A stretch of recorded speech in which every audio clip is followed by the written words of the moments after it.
he get to go home to his family. You know what I'm saying? Like I know how that feels.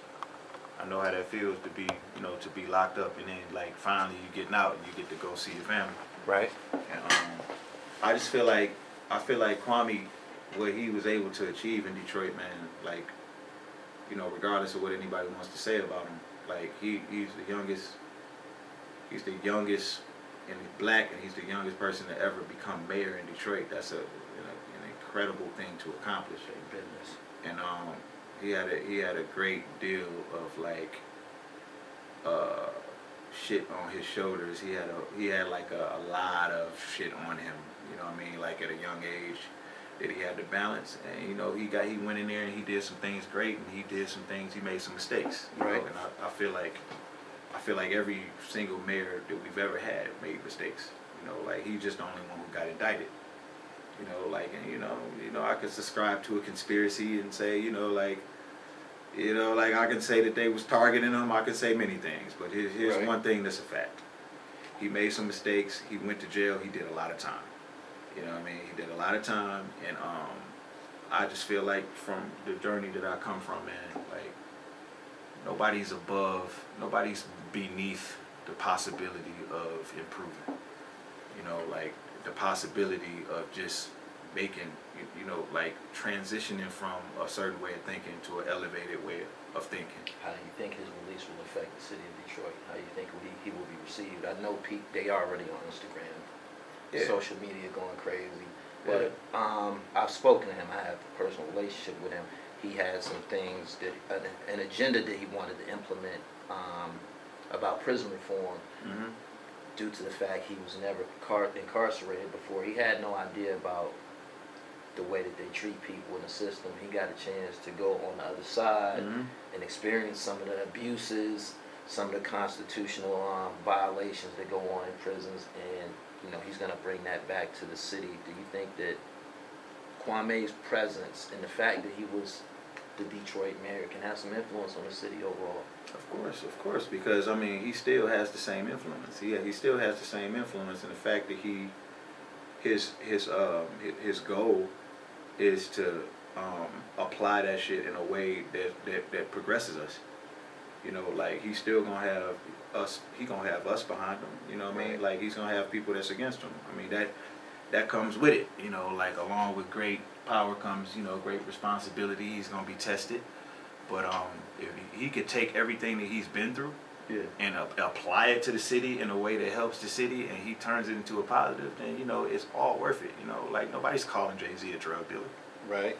You know what I mean? Like he took that, and he don't even think that same way no more. He turned that shit into a positive, and that's just what it is. Kwame's still a great man. Nobody's. Anybody can make mistakes, and you know what I mean. Like anybody can make. But it's about how you bounce back. I got judges and people in the justice system that still to this day treat me like an alcoholic. Want to give me my license. I've been sober for 8 years. Right. Like some people just view people who make mistakes as somebody who made a mistake. Right. It's like I don't look at people like that because I get looked at like that. Right. Like you can't just call me an alcoholic, man. Like it's more to me than just a nigga who was drinking every day. I never, until I had a chance to somewhat listen to the prior interview you did, I never knew that you had a bout with sobriety. Do you care to elaborate on the early part of your career? Is that what it was? Why you didn't? It seemed like that's what you were saying in the interview. Like you was like, had I had my head together earlier on in my career during this period when I was drinking, it probably would have went like this. Yeah, I was speaking more so of like if I had been. Like I learned how important it is to make sure that you kind of like stay in control, and you are always in the proper frame of mind dealing with situations. I was just put in a lot of situations where I could have avoided a lot of stupid ass shit if I had just been sober, and I know I would have figured out the right words to use, and I would have been able to talk to whoever it was, and we could have got to a better place. Right. And avoided things. You know what I mean? Because like that's so important for me now in life.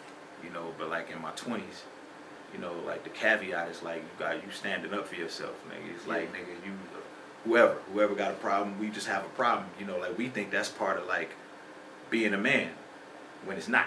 Right. You know, that's just one of the cycles. We're parts of fucked up cycles that puts us in that mind frame, and you know, all of us don't survive out of that. You know what I mean? So and then it factors over into getting into the music business too. You know what I mean? Like I didn't take my first drink till I was 21. I took my first drink with Dr. Dre. In a social setting, right?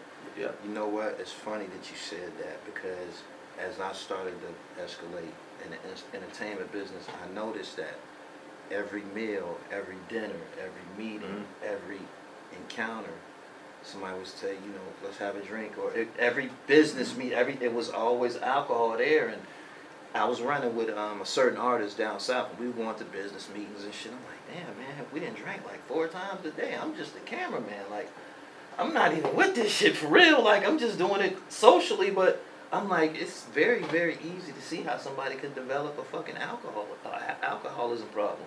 Yeah, I mean, it's with me, it's kind of like it already. I already had it. I got an addictive personality, so okay. like to pick up alcohol is me just basically just nigga feed myself to the wolves. You know what I mean? Like I already have a fucking genetic predisposition to this shit. I come from a long line of alcoholics, drug users, drug addicts. So, right. I mean, dog, like nigga, 8, 9 years old, nigga, I think I was addicted to chewing gum. Like if I wasn't chewing gum, I'd be grinding my teeth. You know what I mean? Like I very easily become physically addicted to things, and you know, just figuratively addicted to things. You feel that this is passed down hereditary? I think it's a possibility. I think it's a possibility. You know, just because all the similarities that I noticed between me and my dad. Right. My dad was a cocaine addict and shit, and just a lot of the same you know, issues. Characteristics. Yeah. So yeah, I think it could be hereditary to a degree. Let me ask you something about this picture right here. I had this issue, the XXL. This is a very iconic issue. I think this is kind of like when you guys are introduced to the world. Yeah. Right? Yep. And then in this picture, Yellow Wolf is in the picture with you guys. Mm-hmm. What happened between you and Yellow Wolf? What happened between Yellow Wolf and Eminem? What happened to this picture?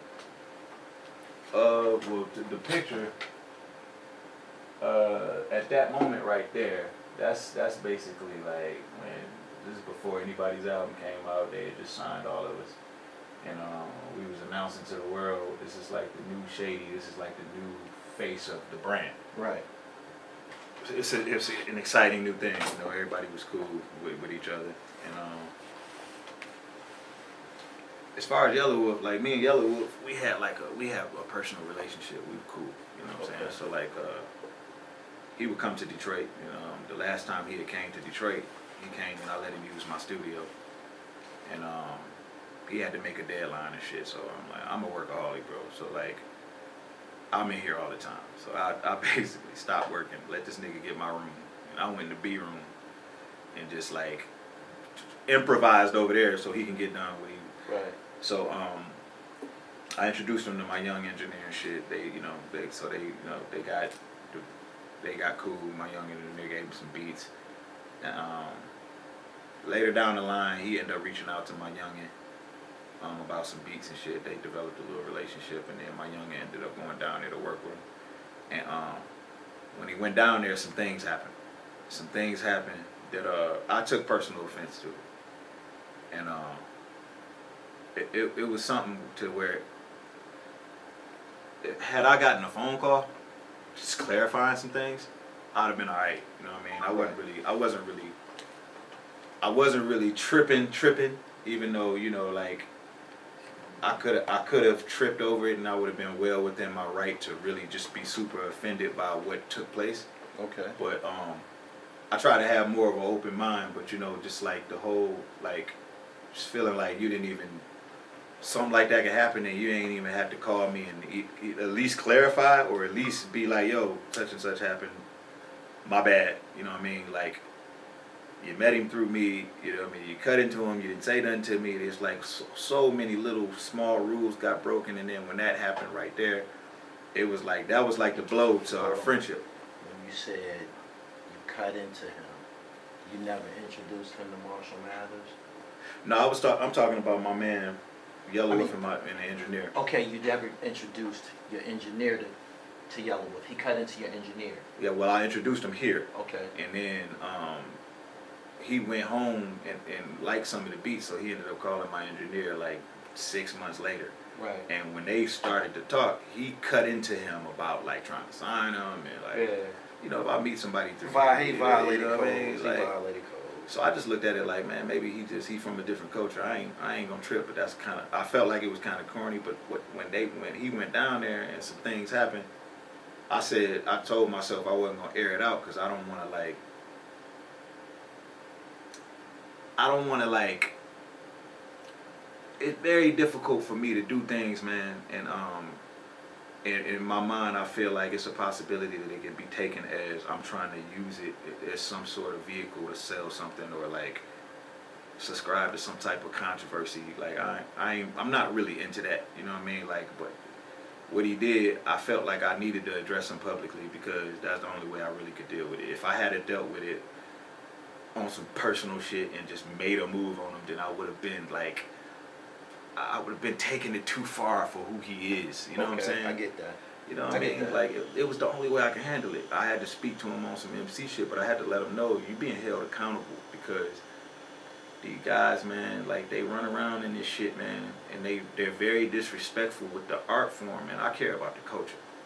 You know what I mean? And I just feel like when he came into the game, he was about 3-6 Mafia. He was about being a student of the game, and then, you know, somewhere along the line, he just flipped into some other shit, you know, and that's cool too, you know, evolve into what you evolve into, but you know, Big E and Pac ain't died, so you could just be, you know, disrespectful to just everything that is us, you know, we created this shit, and on top of that, there's a certain level of respect that I just expect just my friends, like people who I just got relationships with. I wouldn't command nothing from you that I'm not willing to reciprocate to you, you know what I mean? Like, and I would have called anybody that I'm, you know, have any type of relationship with. The first thing I would want to do is call and clear my name, and not have certain things on my name. Like, to not call me is just to basically, it's to really just feel like, nigga, you really feel like you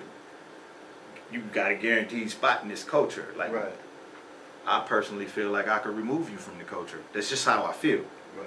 You know what I mean? So I think sometimes guys got to get reminded of that, man. Now, when you say sometimes you have to remind people of being in this culture, and you speaking of, in this instance, Yellowwolf, who's white, we've had my man, Lord Jamar, close friend of mine, say that Eminem's reception or Eminem's presence in this culture isn't what it should be, or it might be taken out of context.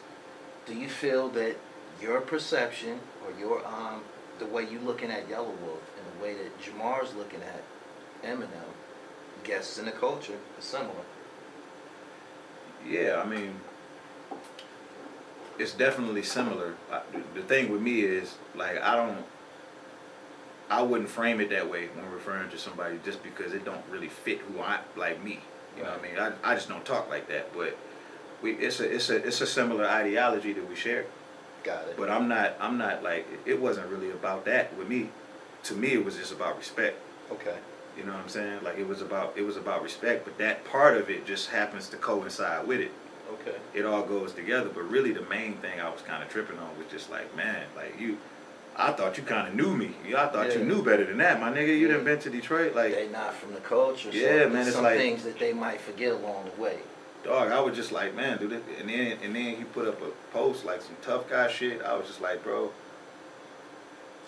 At that moment, I knew to start kind of finding me an exit out of this. That whole situation. Yeah, because come on, man. That's not a reality. That's not a real thing. You know what I'm saying? Yeah, you know what I'm saying? Like, so, but I think my point got across. He ended up reaching out he wanted to get on the phone with me, but I didn't talk to him because I didn't.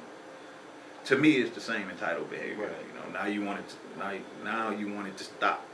Right. You know, you want it to stop now because nothing else worked, and it's like, that's cool too, man. You know what I mean? Like, just understand, like, this is a pass. Right. Like, I don't have a malicious bone in my body, bro. Like, if I put more energy into keeping him safe, man. Just being honest. Just being honest. You know what I mean? Like, yeah. I don't wanna hurt nobody. Right. I'm not asking nothing that I wouldn't. I'm not asking for nothing that I'm not willing to reciprocate. You know what I mean? Gotcha. So I just feel like everybody got to be held accountable for what they do. No doubt. Period. No doubt. How long have you been an actual MC? How long have you been writing? I say about 25 years. 25 years? Mm-hmm. What year can you recollect writing your first rap? And did you use a specific? I had people tell me tales of, I had a little Fisher Price joint and I had a tape deck and I played a little beat. How did you go about putting down your first joint? Yeah, when I started writing my own raps, like writing raps, I was like probably about 16, 17, like karaoke machine type shit. Right. Like before that, man, like I used to mimic other rappers. So like I could rap exactly like E40, like Bring the Yellow Tape, I knew by heart. Like, right. You know what I'm saying? The LL Cool J, I'm Bad, I knew the choreography and the words by heart. Rap just like Redman. So you could perform LL like in the mirror. Yeah, hell yeah. No doubt. My dad used to make me perform in front of his friends. No doubt. I'm Bad. No doubt. Yeah. LL is like, damn, I wish you'd have came 3 days later. You would have seen I got the Floyd picture. Yeah. I got a LL one, a frame that I'm getting made now, but I got some Mama Said Knock You Out gloves that he signed. So that's crazy. I'm gonna put it there instead of that one. That's crazy. Do you have actual, since we're speaking on the GOAT, greatest of all time, LL Cool J, do you have an actual favorite MC? Of all time? Yeah. Shit, that's a tough one, bro. Probably Jay-Z. Okay, do you have a top 5? I think that got to be broken down in generations, but man, just to guesstimate going off preference, it don't necessarily make it right. But to me, my personal preference, I like Black Thought, LL Cool J, Jay-Z, Nas, Marshall. Okay. Do you think that, what's your opinion on, Nas put out a narrative on the song Ether. He said to Jay-Z, Eminem killed you on your own track. How do you feel about that? Unequivocally, give me your opinion. How did you feel about it before Nas said that? And, I don't know, now? Man, because it seemed like Nas the one that put that out there. I mean, in my opinion. Anyway. I was just so happy, man, that like that Marshall was doing songs with these types of dudes, man. You know what I mean? Like Renegade was my song. Like we recorded that for my album, and I wasn't using it. Okay. So he hit me up and was like, "Yo, you mind if I give Jay this joint because I don't want to miss another deadline, man. This is Jay-Z." Right. I was like, "Do I?" Like, man, what the fuck? Thank you for asking, but nigga, you ain't have to ask me that. Like that's. Right. So when Jay put his verses on it, man, the song became magical. You know what I'm saying? Like, and it's like it taught me something in that moment. So that. Since I'm in a position to talk to these kids and they listen, that was already like that. Already like that. That's crazy. I'm glad you cleared that up. Because when you hear somebody like Nas say Eminem killed you on your first track, you envision them possibly being in a studio, recording together, or you know what I mean, one guy went in the booth and the other. We made that song. I watched M build the whole beat from scratch. And he came with the whole Never Been Afraid, and I did my version of that just like Jay-Z did. Never so Been Afraid. Hook, everything was the same. Everything was the exact same. The only difference is my version. I'm attacking it more like how M is attacking it. Right. When you take my verses out and then Jay-Z gets on there, he falls in a pocket. He falls in a pocket on some cool shit, and it makes a way better marriage. You know what I'm saying? Like, it was one dimensional when I was on it because it sounded like me and him at the hip hop shop attacking it the same kind of way. Jay-Z attacked it a whole different. If you tune in to me, you watching Gully TV. We've been invited to a one-on-one with one of the most decorated MCs in the game right now. If you're familiar with my platform, I've been super critical of him, and I let him know what my stance was. I actually was in the dark in terms of knowing your musical catalog. So I could say a bunch of shit that didn't make any sense. But, I mean, yeah. I listened to Upside Down with Benny the Butcher. I listened to your songs with Westside. I mean, the song that you did with Westside Gun. Fire. I'm noticing that you've been, as of late, you've been on a lot of urban media platforms. Let me interject on this right here. I always felt and looked at you in the terms of being like an A-list talent. Like you said, you've done arenas and all of that, and a lot of guys, with your following and prestige, didn't really give any rhythm to the urban media platforms. Y'all kind of went to Vlad, LA Leakers, No Jumper, and lately I've been seeing you actually getting busy on the urban media circuit, and the music is, I like it. So what changed? Because it seemed like you kind of like aiming the Royce the 5'9" brand in a market that it wasn't really popular in at first. Like I said, I considered you to be somewhat a backpacker, because whenever you were mentioned, they was talking about 1,000 bars. It was always some bars and bars. But in totality, what's changed? Well, I think the backpacker moniker just came from me being a backpacker. You know what I'm saying? And like, so you accept that you were a backpacker MC? I'm still a backpacker. Okay. I mean, you know, like to me, a backpacker just kind of mean like I fell in love with the art, like being drawn to the words. You know what I'm saying? Like I'm real into the words. I'm into words, like connecting syllables and, you know, like the scientific part of MCing. You know what I'm saying? But over the years, I just developed a lot of different tools so I could use them in a lot of different ways. So what happened along my journey was this. Like I got in the game, I signed a deal with Tommy Boy back in '99. Then that album didn't come out. Then I signed a deal with Sony in 2001. That album didn't come out. So there's never a song that you can connect to me because there never was a song. I'm glad that you sat here and cleared that up, fam, because like I told you, whenever your name came up, it was kind of like a mixtape, Team Backpack, how many bars he could spit things. So yeah, I didn't actually. Yeah, and it was the same with everybody in Slaughterhouse except Joe. Joe had Pump It Up. You know what I'm saying? But I've never released a album on a major label. Okay. All of my albums been independent. So what happens when a guy like me that's like known for being able to rap, usually when I rap, those are the things that garner the most attention. You know what I'm saying? So like my base has been built kind of like from that. You know what I'm saying? So like in terms of just like the urban media, I never looked at that before.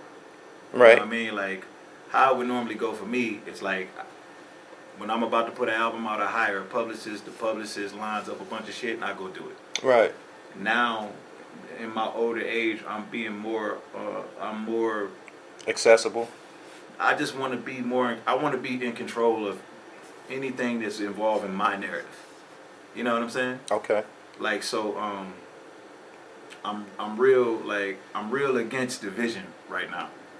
And like one of the things that I noticed just in the game in general, man, is like people, all of these different platforms and shit get put in different categories. You know, this is better than this, or this is bigger than this. It's the same with the artists, like I was saying earlier. You know, like this pop artist is bigger than this urban artist, and it's like to me, our culture is just one. You know what I'm saying? Okay. And like a lot of the urban like platforms that you're talking about, like I never paid them any attention because I was somewhere drinking, or you know, when I get online, I go, you know, to World Star, or I go to fucking Hip Hop DX to hear, you know, who rapping, and that's kind of it. But like Queens Flip, I know from the battle rap scene, that's my nigga. So I started being a fan of his show because his shit's funny. Right. And then, you know, like I'm into, you know, the Alpo and all of that the wild nigga out in DC that you interviewed. Sean Like Bray. I like all that shit. So Okay. I subscribe to your shit. And then like when I started to hear how y'all were talking, that's what got my attention. When you say how we were talking, you mean abrasive, or were you talking shit to each other? Y'all, it's like y'all speak in a way like y'all are separate. You know what I'm saying? Okay. So like, and then I started to get the feeling that y'all feel like y'all are overlooked by some artists, like by some level of artists. Like maybe the publicists will go, you know, like we're not gonna do those outlets because maybe they on a certain level. We're gonna just focus on these because I mean shit. I guess that's what motherfuckers do. That's an error. Let me interject just for 1 second. That's an error. And what I mean by that is a lot of people, in terms of my platform, I have 110,000 subscribers, but I get an analytic report every month, and it says that 75% of my audience aren't even subscribed to my channel. You feel me? So the number thing isn't indicative of success. Right. Also, I've me, Queens Flip, Doggy Diamonds, Doc Hicks TV, who's from out here in Detroit. Mm-hmm. We've developed an audience where it's not how many's watching, it's who's watching. Mm-hmm. You dig what I'm saying? And the stuff that we're doing, Queens Flip was just on live with Shaquille O'Neal. Right. I interviewed Kwame Kilpatrick. I mean, like, we are what's popping, and because sometimes we have some abrasive style content, the search engine don't always push what we doing. If you talking about Alpo and he killed a bunch of people, or you talking about Sean Branch and he might have did something, they're not gonna promote that on the YouTube homepage. Right. So what happens is guys like No Jumper, LA Leakers, and these different platforms, they look like they're a little bit more successful and legitimate than us, and that's not really the case. We all got the same microphones, the same MacBooks, and we actually, the urban platforms, I don't consider myself to be an urban platform. I feel I crossed over, but the urban platforms are more in tune with you guys' history. We don't have to run through a Google search to, right. You know what I mean, to put down a Royce the 5'9" interview or nothing like that. We don't need no itinerary. We already know because we are actual participants in this hip-hop culture. Yeah, after I got in Slaughterhouse and I did Prime with Preem, I learned a little bit. It made me more interested in like studying the process of building brands. Okay. Because they two different things. And then I did Bad Meets Evil with Eminem, which is a whole nother different thing. And it's just like I just started being into like studying, you know, like just different brands and different platforms and shit like that. And it was a live stream that you did after we did the state of the emergency thing for the COVID. Right. And you were talking about like I can't remember exactly what you said. This is what it was. There was an emergency chain text message and email sent through social media declaring that black people were under attack and we need to all go to Revolt TV and listen to this, you know, kind of like a state of address message. Mm-hmm. And he had compiled a panel, and I said, in my opinion, I felt that he had an ulterior motive, and he did. We ended up seeing that. He had an ulterior motive, and I didn't like it. I didn't like that he jumped. I didn't like that a lot of people are jumping into our lane. When I say our lane, I mean the podcast lane, the media lane. Y'all stars. You know what I'm saying? Y'all are legends. Y'all stars. Y'all MCs. You guys. But you have people coming down off of their pedestal and they're jumping into our lane.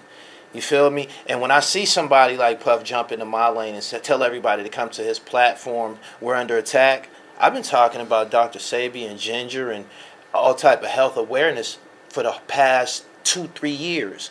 You dig what I'm saying? I don't want to sit here and watch you use your popularity to come and just snatch the viewership for whatever itinerary that you have.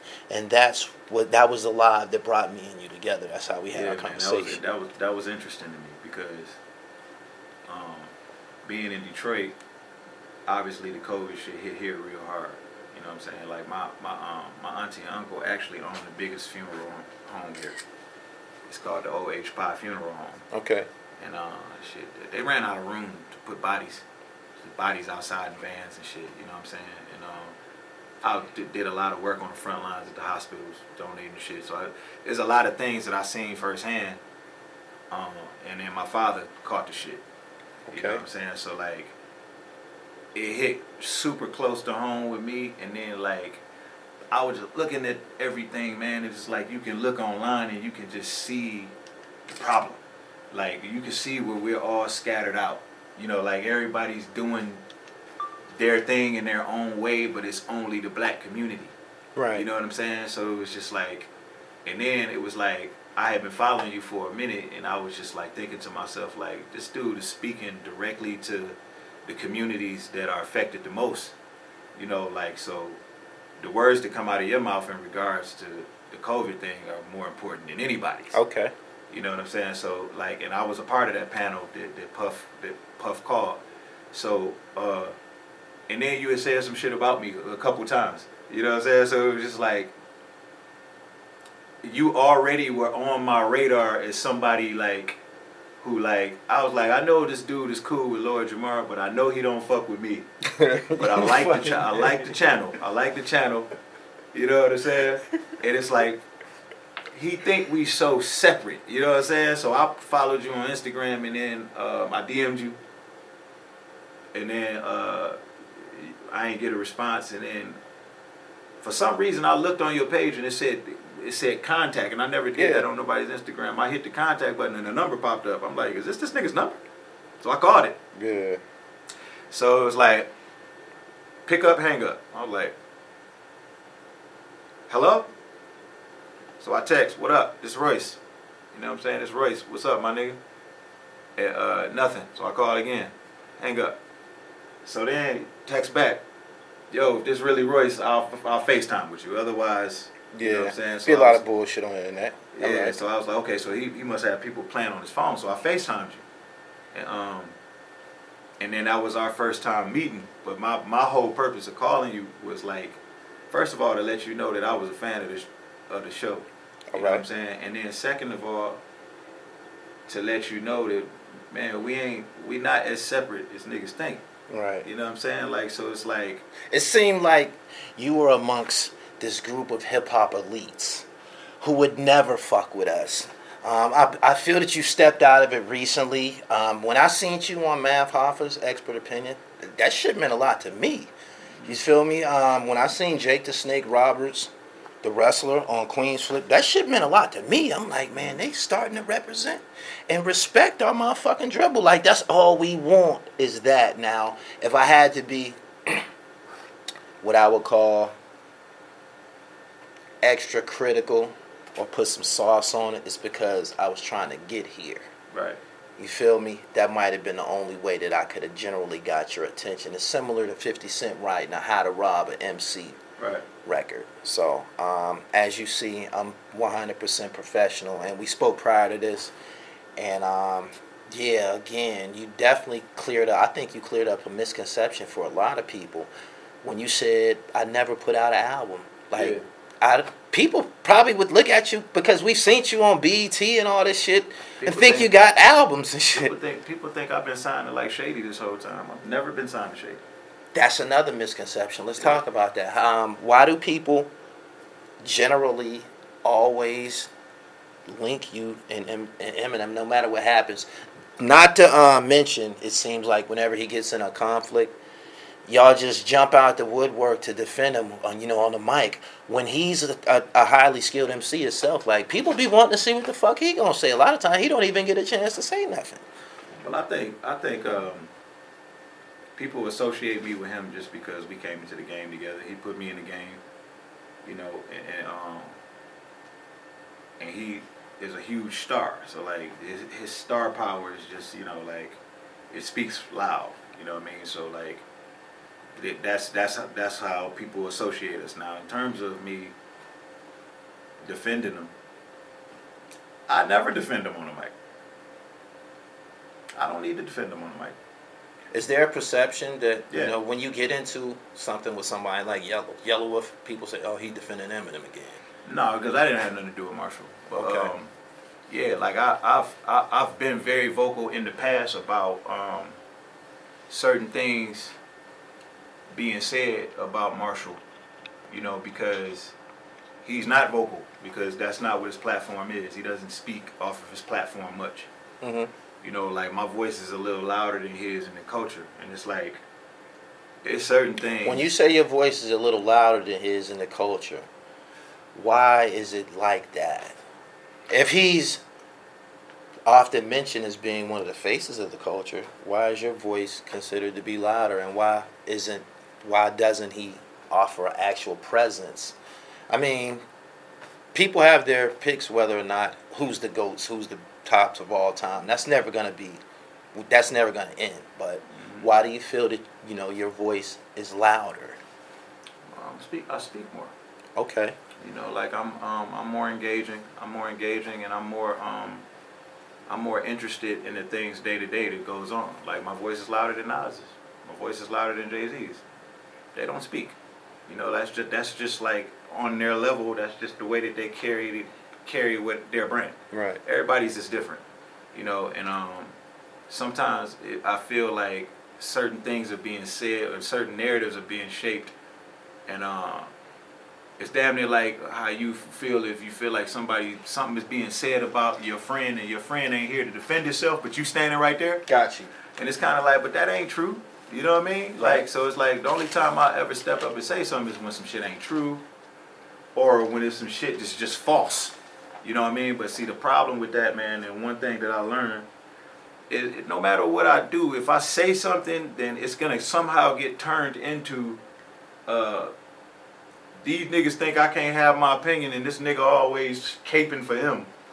Because you know when you friends with a motherfucker on that kind of magnitude, people tend to think like you're friends with that person because they're a star of that magnitude. Got so you. You in some way need them in order to be whatever you are. Okay, with that being said, can you give some insight on your relationship with him before all of the Dr. Dre and the notoriety came into play? Yeah, so like the first time I seen Marshall was the first time I went to the hip hop shop. So I seen him around and I heard him rap and I had the tape, but I didn't actually know him. So I ended up opening up for Usher in '97, and he was at the venue selling his Slim Shady EP. Mm-hmm. And my manager introduced us. I had just did an acapella on stage, and he was like, "Yo, man, the acapella was crazy." We met that night, and we started talking on the phone. That's back when niggas was using the landlines. Right. We started talking on the phone, you know, about MC shit. And when he got his deal, song we did called Bad BC, where he wanted to put it on his album. So I had to go out to Cali to recut the vocals. And when I went out there, it's actually when we got tight, because like he was out there working on the album by himself, and he had shows to do. So I went with him, held him down, did the hype man shit with him, and we just started bonding like that. So that's like when we got tight. You know what I'm saying? So that was it. So I just kind of watched the nigga, like, not really planned to be all of this. Like, you know what I mean? Like, niggas was really, like, students of this shit. That's why I trip over the Lord Jamar shit, man, because it's like, bro, you talking about a motherfucking student of the game. Okay. You talking about somebody who's, like, who fell in love with hip-hop and looked at LL Cool J like a god, the same way I looked at LL Cool J. You know what I mean? Right. And he's one of the reasons why I kind of view hip-hop music like the only thing that can bridge motherfuckers. You know what I'm saying? That can bridge motherfuckers together, and it's the language that everybody understands, that's understood. You know, nothing needs to be said. Everybody can agree on things in hip-hop. Right. You know, it's a universal language that we kind of like overlook, you know, that power. You know what I'm saying? And I had a lot of bad experiences because I moved to the city called Oak Park when I was a kid. Mm-hmm. And the first thing that happened the first day I got there was I got called a nigga by a white boy. So I had a lot of bad experiences with white people when I was growing up. So Marshall had a lot of bad experiences with black people growing up in the hood because he used to act black. So they used to beat him up and shit. So he thought black people didn't like him. So like, I always told him if it wasn't for him, I think I would have generalized. Like, it's because of him that I don't generalize. Like, not like he restored my faith in white people, but I may have been a nearsighted thinker if it wasn't for him. And he feels like that about Proof. Proof pulled him into the hip hop shop, got niggas off of him. Oh, y'all gotta listen to him. Because he was getting booed off stage just because he was white. Okay. But he was dead nice. Right. You know, like, so the adversity that he faced, it could take a motherfucker and make him generalize. It can make him feel like, oh, they don't fuck with me. So, you know, like, you know, it's people who live their lives like that. Motherfuckers who ain't never left the hood, they see the world through that fisheye lens. Right, you're right. Fisheye lens. Yeah, so it's like, I just feel like God put us in each other's lives, you know, for shit like that. You know what I mean? So it's like, it's certain things, like, when a motherfucker do certain things before the money and do certain things with nothing to gain, and it's just their natural personality, and like we share a common bond because we love some shit the same way, we view some shit the same way, you know, it's a connection there that's kind of like, it don't really matter. You're not gonna let somebody assume something right that you feel is going too far. You know what I'm saying? It's just like how you dispel that. It takes a little bit of a masterful motherfucker to be able to do it in a way to where you really get through to the person and you can get to a place, like a resolution. I find that whenever I step up and I speak in regards to Marshall, it ends up being more of a not a problematic situation, because it's never beef, but more of just trivial shit where it's just like, I don't get nothing out of that. I'm not like here for that. You know what I mean? Right. Like, it's really just like, bro, I'm here to inform you. Like, I'm the guy who knows him. You know what I mean? Like, a lot of motherfuckers don't get to see him. I know him personally. Okay. Student of the sport, lyrical genius. You know what I'm saying? Or a rapper with chew through whoever. You know what I'm saying? And it's like, with Lord Jamar, I think the reason why that was a thing was just because of who he is. Okay. You know what I mean? Like, because a lot of guys talk like that, but it's not that big of a deal. But see, that's Lord Jamar from Brand Nubian. You know what I mean? And also, you talking about him being on the cover of a magazine and a magazine calling him the king of hip hop. Like, he hates that. Right. He doesn't talk like that. Right. Like, that's one of the things that makes him great to me. He don't like that he was forced into those conversations. That's why he came in dissing the boy bands and shit. It was just like, yo, man, like, don't mix me up with that. You know what I'm saying? Like, don't mix me up with the bullshit. And my thing is, like, it's so many of them now. He opened the door for a lot of the bullshit. So it's a lot of them now that's the bullshit. Right. Talk to the bullshit. Right. You talking about the genuine article, my nigga. Like, this, you talking about a man that came through and paid every due that you can think of. Every single due. Every due. And still respectful to this day, man. Like, still paying homage to the legends. Still studying the legends. Still studying the youngins. Still rapping with a point to prove. Right. Man could have took his ball and went home a long time ago. You know what I mean? Like, just that same dedication, hunger, at that level and at that fucking in that tax bracket, you know, like, we still can sit on the phone for hours and just talk about techniques and shit. Right. You know what I mean? And that's where my respect, love, and admiration comes from. It's like it's just like a relationship you would have with a close friend. You know what I mean? It's like a motherfucker being like, oh man, that's such and such and such, and you know he's not here to defend himself. It's kind of like, man, no, that's not true. That's not how that went. You know what I'm saying? Like, right. That's all it really be. But it ain't, you know, it never was like a issue or nothing like that. But somewhere along the line, the narrative got turned into I'm always jumping out the window for him, and Nick Cannon went the whole racist direction, and you know what I'm saying? And it's just, what's up with Nick Cannon, man? You know, I think that the last time around that they went through it, I think he just took that really personal. It seemed like he took that really personal. M took it personal? No, Or it Nick? seemed like Nick Cannon took it real personal because Right. he didn't seem that upset as upset as he was this time. Last time, Okay. to me. You think something happened between the last time and now? Well, M said the shit on the Fat Joe song about Nick. Right. That's what brought it back up. Yeah. Right. So Nick's reaction to that was surprised me, because normally I follow Nick Cannon. You know, I watch Wild 'N Out and all that. I watch his interviews. You know what I'm saying? Like, I'm intrigued by some of the things he talks about in his interviews. And he seems like, to me, my vision of him was he's with all of the, you know, we rapping. He with all of that. He'll rap, he'll crack jokes, you know what I'm saying? He don't take himself too serious. It was something about this time where I just felt like he took himself extremely serious. And that ain't even coming from a place of judgment, because it's like, you know, like if somebody did something to make you upset, then you upset. It just surprised the fuck out of me. You saying that because he kind of like, he fired off like 3 diss songs? Yeah, he fired off 3 diss songs, but it was coming from a place, my nigga. You know what I'm saying? Like, it was coming from a place. Like, his angle was like, it was like he was trying to, like, in his mind, he thought that somehow he could, like, put M in a place, in a spot. Right. You know what I mean? Like, his verse on Fat Joe shit wasn't to put Nick in a spot. You know what I'm saying? Like, it was some hip hop shit. Okay. You know what I'm saying? So, you know, Nick went to talking about fighting and Yeah, he was all trying type of shit. that. You know what I'm saying? It's just like, yeah, I remember that first time that they was kind of like going at it. That seemed a little bit more fun.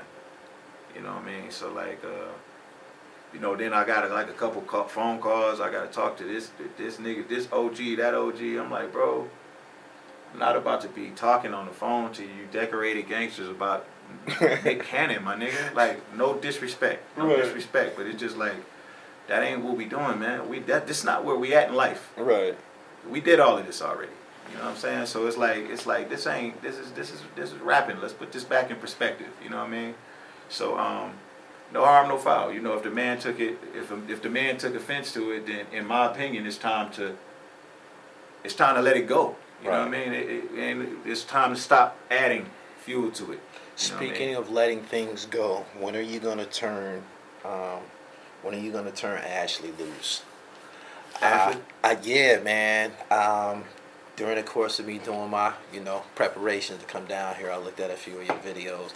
I love neo soul music, and I love fashion, and I love art. And when I see her and listen to her, that's what I get. She just fills my cup. Tell me when you're gonna turn her loose.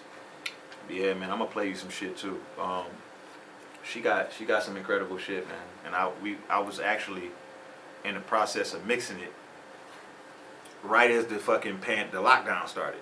So when the lockdown started, she went to the crib, and I didn't see her for maybe a month and a half, maybe 2 months. So Damn.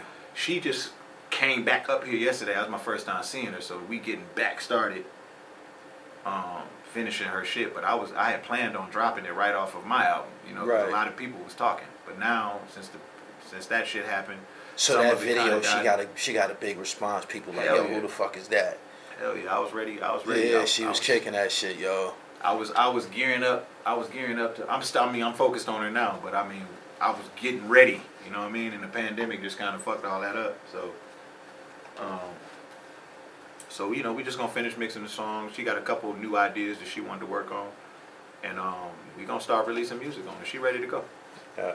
How's the current project, Allegory? How's it doing? It's doing good. It's doing good, man. Like I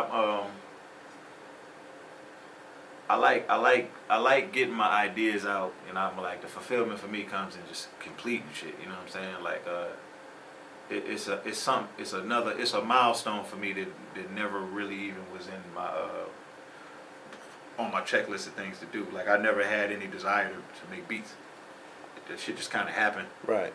And I ain't had the confidence to say I'm gonna produce my own whole album. I just ended up with a certain amount of songs, and I figured I might as well just finish the shit off. It was just like, it kind of happened that way, and I like when things happen that way, because it makes me feel like it was meant to be that way. Like, I don't like forcing shit. You know what I'm saying? So it's like, I like I got a lot of fulfillment out of the things I got off my chest, and just getting it out there, producing it, and yeah, man, I can't really complain. You in my opinion, because I be on the internet all day, all night.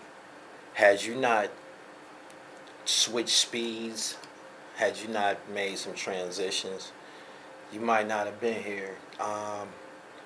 The way the internet works, it basically belongs to whoever's working. You know what I mean? Whoever's uploading and shit like that. And you ask me like, yo, what's gonna happen when you run into one of these niggas? They not even gonna be here, my nigga. Right. If they don't work with me, if you don't get in front of this camera, if you don't work with me, they're not gonna be here in a year. You're gonna fall from being relevant. You dig what I'm saying? I think guys need to know that about my platform. This is the highest level of this hip hop culture right now. You dig what I'm saying? And if somebody feel that they're gonna thrive and go far in this shit, especially from the underground, the ground level, the level that we're on, you gotta be in front of this camera. They're not gonna be here. And I say that in terms of you're gonna fall from conversation. They're gonna fall from conversation. They're gonna fall from relevancy if they're not. And it's not just me either. Queens Flip, Doggy Diamonds, Doc Hicks TV. We are the legs on marketing online. Straight up. Yeah, I think it's a growing process that some artists got to go through before they are privy to that, aware of that. You know what I'm saying? Like, a lot of guys just don't know what they're looking at. Like, I don't think I've never heard anybody. I know a lot of artists. I've never heard nobody just like straight up say like I ain't doing these kind of outlets. Like a lot of, especially the young niggas, they don't think like that. They just like. Somebody told me that some of the record labels, like if somebody's on a major record label, the record label might have some influence on the platforms that they appear on. Because it absolutely makes no sense for a guy like Dave East, whose music and audience is here at Gully TV, would be on No Jumper and all of these. He didn't even do none of the. I don't want to make it black, but he didn't do none of the relevant urban media outlets with his last project. I don't know how someone plans to thrive by doing that, but I heard that it might not have been all the way his decision. Because it seems strange. I'm like, damn, you did all of them other spots. Nah, he don't. I know Davies. He's not going, I'm not doing them, I'm going to do them. Right. That's a publicist. A publicist, like, okay, you do this outlet, we're going to do this, we're going to do this. And there's more money being put into those outlets because they market, in their opinion, a wider, broader audience. Right. And this happens to the artists too. Like, we get told urban radio,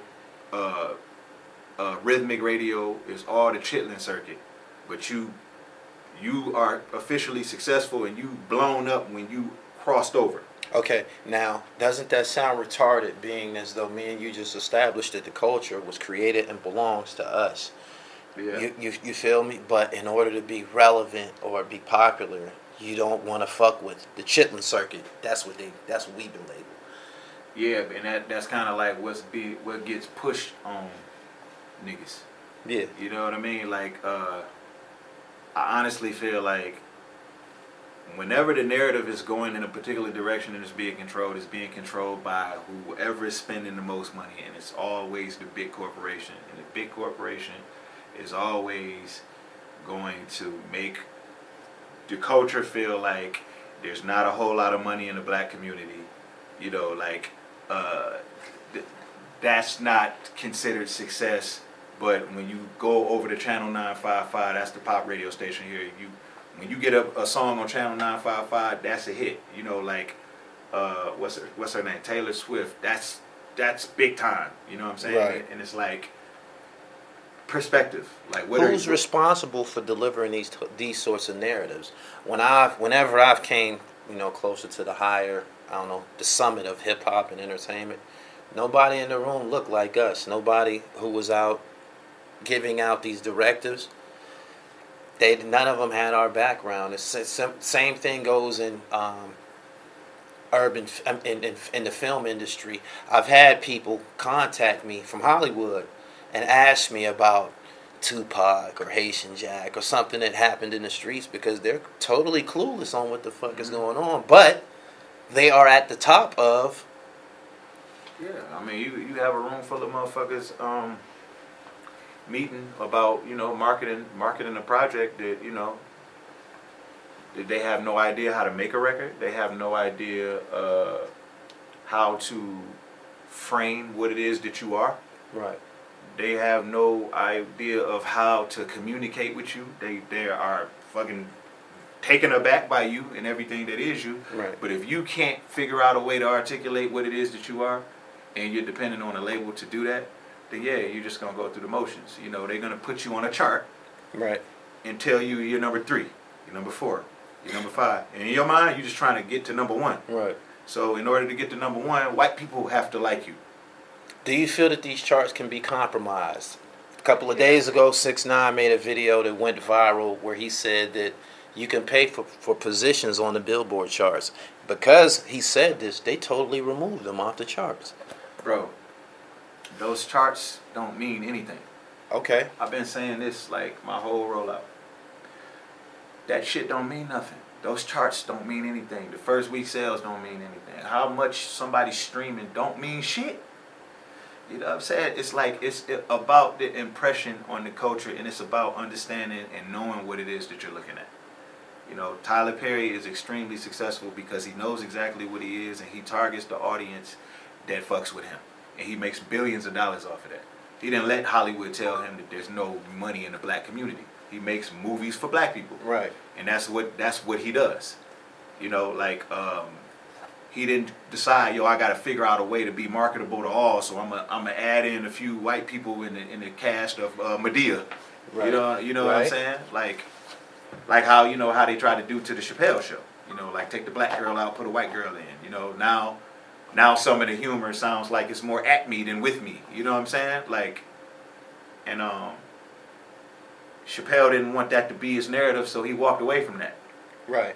You know, and I think that's because he has a firm understanding of what he is and what, you know, like, along with that comes your ability to set boundaries when you know what you are.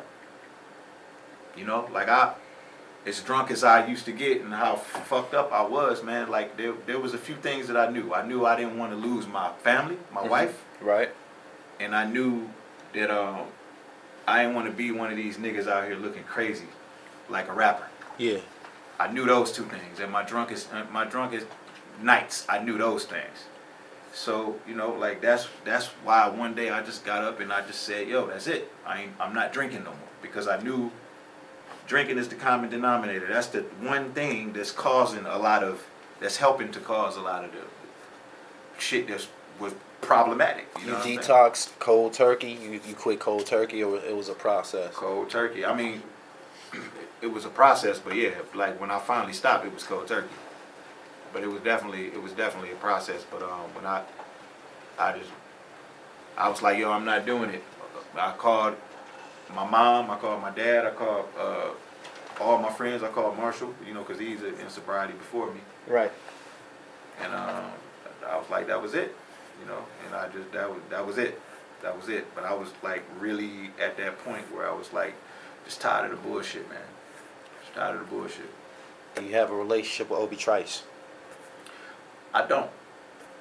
I mean, I was cool. I was kind of cool with Obi before we started doing like before we got on. Mm-hmm. I was kind of cool with him because we used to run into each other in passing. And then when I fell out with D12 and he was on Shady, I never used to see him.